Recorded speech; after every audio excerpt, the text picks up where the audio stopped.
Carnival Cruise Line asked its passengers a huge question this week.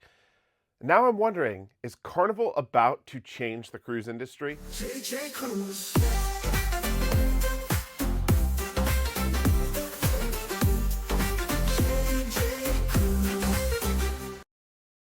This video is brought to you by Level 8 Luggage. Enhance your travel experience with some of the best luggage on the market.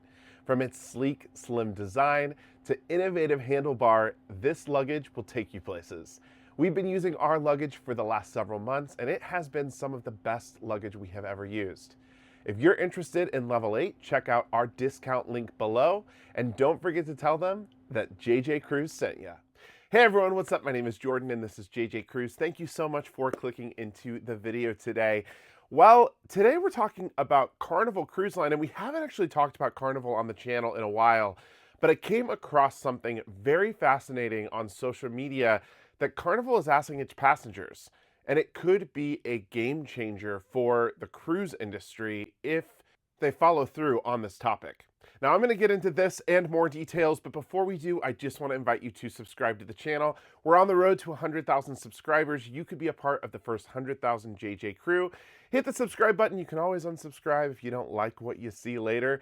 And while you're at it, don't forget to hit the thumbs up if you like today's video. John Hilt has been a massive figure within the cruise industry, but possibly one of the most iconic and big figures within Carnival Cruise Line.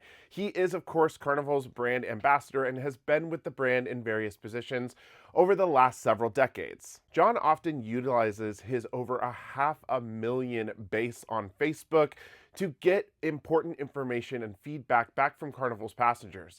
Honestly, I think that his Facebook page might be a better place for Carnival to gather information and data than sometimes on the surveys that they give their guests on board. This past week, he asked customers several key questions, a few that have been discussed for a while, like should gratuities be mandatory, or should we continue allowing gratuities to be removed whenever a passenger wants to take gratuities off their final bill? He also asked a question about some of their ships having coffee makers in the rooms, whether passengers would like to see coffee makers in all rooms across the ships, or if that feels unnecessary. There was one question, though, on this survey that he put out to his Facebook that I think is one of the most interesting questions I've heard asked to cruisers in a long time.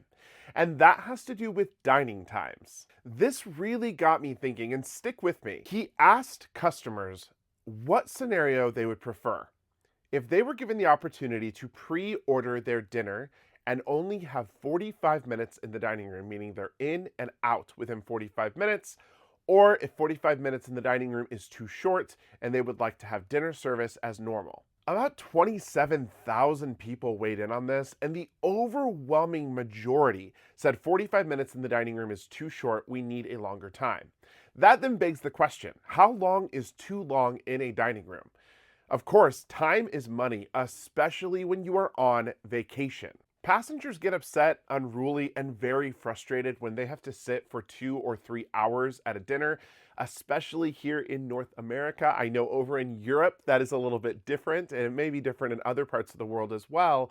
But when we have very slow dinner service, and you hear about these stories of putting an order in and then you don't see the waiter for another 45 or 50 minutes before your appetizer comes out, that gets cruisers very riled up and very frustrated. And look, I am one of those cruisers. Jared and I are not exempt from this issue. We've had this happen to us a lot on cruise lines, and it's happened on all of the cruise lines. And when it happens, it gets very frustrating, especially when then you have to sacrifice missing a show or maybe a game that you wanted to get to. Maybe you wanted to get back into the casino to spend more money. However you want to spend your evening on the cruise ship, if you're stuck in the dining room and really hungry, that gets incredibly frustrating. So I wanted to do a little bit of a test here within our YouTube community, because pretty much most of the 70-some thousand of you that watch this channel are also cruisers, just like Jared and I.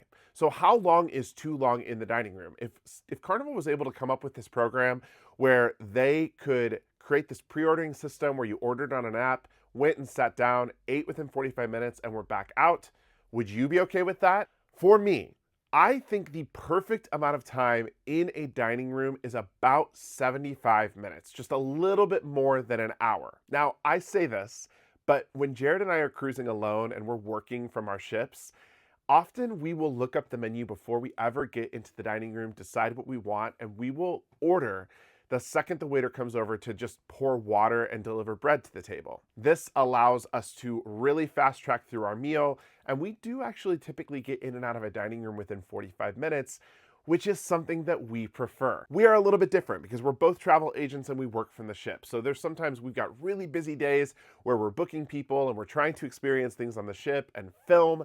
And going to the dining room is something we want to do, but we can often only dip in and out for a quick few minutes just so we can continue on our schedule. So now I ask all of you at home, what is the appropriate amount of time that you would like to stay in a dining room on a cruise ship? And I'm going to go a step further here. Which cruise line has had the worst dining room service? Is there a particular cruise line that sticks out to you that you just think, ugh, I have sat in the dining rooms for far too long on this specific ship? I will say often when a brand new cruise ship comes out or sails out, or when a brand new cruise line releases a new class of ship, those are the times that we find ourselves spending a lot of time in the dining room.